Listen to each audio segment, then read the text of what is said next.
Lost media is an interesting topic. By having something entertaining that we remember from our past, or even current times, going completely missing is depressing, but mysteriously fascinating.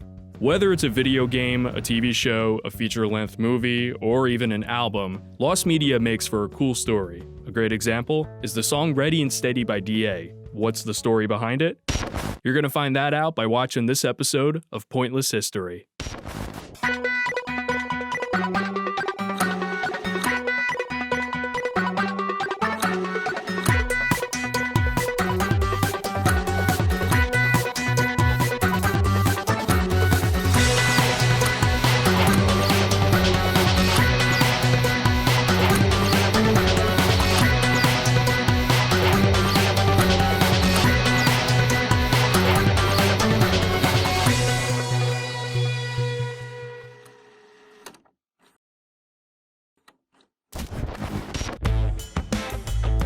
Ready and Steady appeared in Billboard's magazine section, bubbling under the Hot 100 for almost the whole month of June 1979.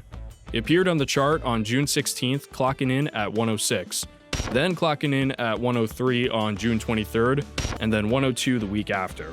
The only info about it at the time was that it was performed by a band called DA and put out by the record label Rascal. The late Joel Whitburn used to pursue researching the Billboard charts. He collected an infinite amount of records over the years and published books with all the info about them. The only record that he never got a hold of was Ready and Steady. It didn't stop him from researching it though. Quoting Whitburn, "We think that it's a girls' rock group from Chicago. Punk group. We think. And we think that the record label was out of a guy's home in Detroit. They found a Detroit address for where the record label could be located, only to discover an abandoned house." In Whitburn's fourth edition of Bubbling Under the Hot 100 book from 2005, DA's entry was revised with a note saying, "The existence of this record and artist is in question, with a price quote of $150 if the song was found." Then in 2009, Whitburn published his Top Pop Singles book with no listing of DA. When interviewed about this, he concluded that the band never existed and that maybe it was a copyright trap by Billboard. There was also a listing for the band and song in the 16th edition of Jerry Osborne's Official Price Guide to Records from 2002, with an unnamed LP from 1985 or 1986. It turned out the mystery LP was a Christian rock band called Daniel Amos. Sometimes the band is abbreviated to DA, but to clarify, this is not the DA band that made the song Ready and Steady. So the question remains, who made it and where is it? In 2016, a copyright registration for Ready and Steady was investigated by Paul Haney from Record Research Inc. It led Paul to the US Copyright Office, which had a registration catalog listing for the song. It had credited authorship to D.A. Lucchesi and Jim Franks. Dennis Armand Lucchesi, nicknamed D.A., sadly passed away in 2005. Paul was able to contact Jim Franks and get the story behind the song, as well as a recording of it. Supposedly, DA recorded either 4 or 5 songs after a label rep from Rascal offered them studio time after seeing and being impressed by a live show. The song was recorded and produced by Steve Cropper. Yes, Steve Cropper of Booker T and the MGs, as well as the Blues Brothers. Who would have thunk? Now, why was this song so hard to find?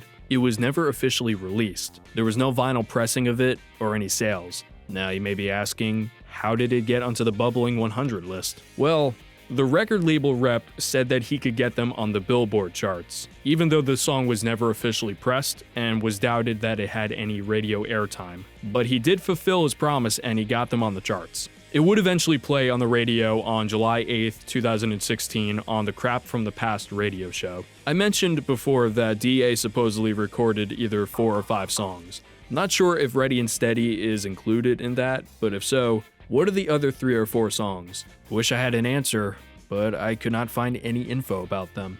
Well, that's another mystery to be looked into, I guess. I don't think I can actually play the song in this video for copyright reasons, but as far as it goes, it's actually a pretty good song. It's listed as a pop song, but I do hear elements of country and obviously rock.